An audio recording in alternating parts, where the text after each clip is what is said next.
नमस्कार. MN न्यूजमध्ये आपले सर्वांचे मनापासून स्वागत. नमस्कार. मी मुख्याधिकारी अशोक साबळे, लोणावळा नगर परिषद.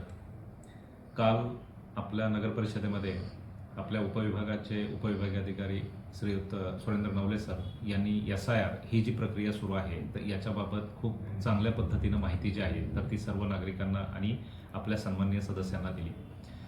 त्यांनी दिलेल्या सूचनेप्रमाणे उद्यापासून 3 दिवस नगर परिषदेकडून प्रत्येक प्रभागामध्ये ज्या नगर परिषदेच्या शाळा आहेत त्या ठिकाणी एका शिबिराचं आयोजन करण्यात आलेलं आहे. ज्या ठिकाणी नगर परिषदेची शाळा नाही अशा 3 ठिकाणी आपण खाजगी शाळांमध्ये आपल्या लोकांच्या बसण्याची व्यवस्था जी आहे तर ती केलेली आहे. शहरातील सर्व नागरिकांना SIR प्रक्रियेमध्ये आपण सहभागी करून घेत आहोत आणि शासनाच्या सूचनेप्रमाणे निर्देशाप्रमाणे त्या ठिकाणी प्रत्येक नागरिकांनी जे आहे तर ती व्हिजिट द्यावी आणि आपल्यासोबत येताना इलेक्शन निवडणूक विभागाने दिलेलं जे आयडेंटिटी कार्ड आहे, इपिक कार्ड ज्याला आपण म्हणतो, तर ते त्यांनी घेऊन यावं. लग्न होऊन आलेल्या ज्या मुली असतील इथे तर त्यांनी त्यांचं स्वतःचं इपिक कार्ड आणि त्यांचे आई किंवा वडील यांचं मतदार यादीमध्ये नाव असलेल्याचा एक पुरावा जो आहे तर तो सोबत आणावा.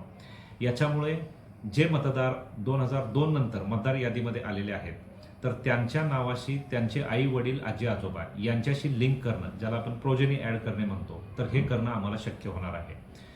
आपण शासनानं जे निर्देश दिलेले आहेत त्याप्रमाणे जर काम केलं तर भविष्यामध्ये ज्यावेळेस SIRची प्रत्यक्ष कार्यवाही सुरू होणार आहे तर त्याच्यामध्ये सुनावणीसाठी जे येणं आहे तर ते नागरिकांचं कमी होणार आहे आणि आजच पूर्वतयारी म्हणून आपण ती प्रक्रिया जी आहे तर ती पूर्ण करू शकणार आहोत.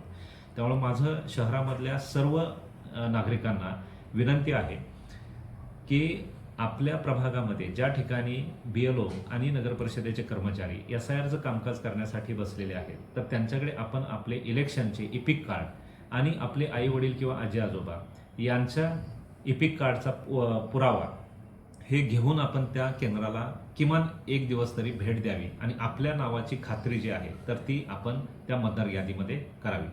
काही अडचण आल्यास नगर परिषदेचे अधिकारी, आपले माननीय तहसीलदार आणि माननीय उपविभागीय अधिकारी असे सर्व अधिकारी जे आहेत ते आपल्या अडचणी सोडवण्यासाठी तत्पर आहेत. त्यामुळे मी पुन्हा एकदा नगर परिषदेच्या माध्यमातून सर्व नागरिकांना आवाहन करतो की आपण SIRच्या या कामकाजामध्ये शासनाला आणि प्रशासनाला त्या ठिकाणी भेट देऊन आपण सहकार्य करावं. धन्यवाद. अशाच ताज्या घडामोडी पाहण्यासाठी MN न्यूजला लाईक करा, शेअर करा आणि सबस्क्राईब करायला विसरू नका. धन्यवाद.